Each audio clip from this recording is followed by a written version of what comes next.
കൊച്ചിയിൽ ആവേശമായി ഗണേശോത്സവം. ഗണേശ വിഗ്രഹങ്ങൾ പുതുവായ്പ ബീച്ചിലെ ആറാട്ടുകടവിൽ നിമജ്ജനം ചെയ്തതോടെ 5 ദിവസം നീണ്ടുനിന്ന ഗണേശോത്സവത്തിന് സമാപനമായി. കൊച്ചിയുടെ വിവിധ പ്രദേശങ്ങളിൽ നിന്നുമായി എത്തിയ 50ഓളം ഗണേശ വിഗ്രഹങ്ങളാണ് കൊച്ചി പുതുവൈപ്പിലെ കടൽ തീരത്തെത്തിച്ച് പൂജയ്ക്ക് ശേഷം കടലിൽ നിമജ്ജനം ചെയ്തത്. വിശ്വ ഹിന്ദു പരിഷത്തിന്റെ നേതൃത്വത്തിലായിരുന്നു ചടങ്ങുകൾ.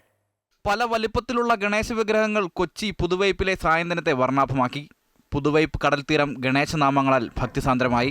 100 കണക്കിന് ഗണേശഭക്തർ ഘോഷയാത്രയായാണ് പുതുവൈപ്പിലെ ആറാട്ടുകടവിൽ നിമജ്ജനത്തിനായി എത്തിയത്. ചെറുതും വലുതുമായ 50ഓളം ഗണേശ വിഗ്രഹങ്ങൾ കടലിൽ നിമജ്ജനം ചെയ്തതോടെ 5 ദിവസങ്ങളായി നീണ്ടുനിന്ന ഗണേശോത്സവത്തിനാണ് സമാപനമായത്.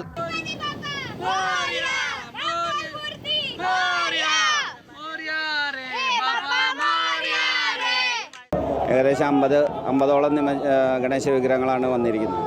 അപ്പോൾ 5 ദിവസത്തെ ആഘോഷമാണ് ഇത്തവണ നടത്തിയിട്ടുള്ളത്. ഉത്തരേന്ത്യയിൽ മാത്രം ആഘോഷമാക്കിയിരുന്ന ഗണേശോത്സവം കൊച്ചിക്ക് പുത്തനനുഭവമായി. തൃപ്പൂണിത്തുറ, മരട്, പള്ളുരുത്തി, കൊച്ചി, വൈപ്പിൻ, എറണാകുളം, ഇടപ്പള്ളി, തൃക്കാക്കര എന്നിവിടങ്ങളിൽ നിന്ന് പൂജ നടത്തിയ ഗണേശ വിഗ്രഹങ്ങൾ ചെറുയാത്രകളായി കലൂർ രാജ്യാന്തര സ്റ്റേഡിയത്തിലെത്തി. തുടർന്ന് ബൈക്കുകളുടെയും വാഹനങ്ങളുടെയും അകമ്പടിയോടെ പുതുവൈപ്പ്, അയോധ്യപുരം, ശ്രീരാമക്ഷേത്രത്തിലെത്തിയ ശേഷം ഗണേശ വിഗ്രഹങ്ങൾ പുതുവൈപ്പ് ബീച്ചിലെ ആറാട്ടുകടവിൽ നിമജ്ജനം ചെയ്തു. ചോറ്റാനിക്കരയിൽ നിന്നുള്ള ഘോഷയാത്രയിലെ ഗണേശ വിഗ്രഹങ്ങൾ പിറവം, പാഴൂരിൽ നിമജ്ജനം ചെയ്തു. ഗണേശോത്സവത്തോടനുബന്ധിച്ച് ജില്ലയിൽ 100 സ്ഥലങ്ങളിൽ വിവിധ ആഘോഷ പരിപാടികൾ നടന്നു. അമൃത ന്യൂസ്, കൊച്ചി.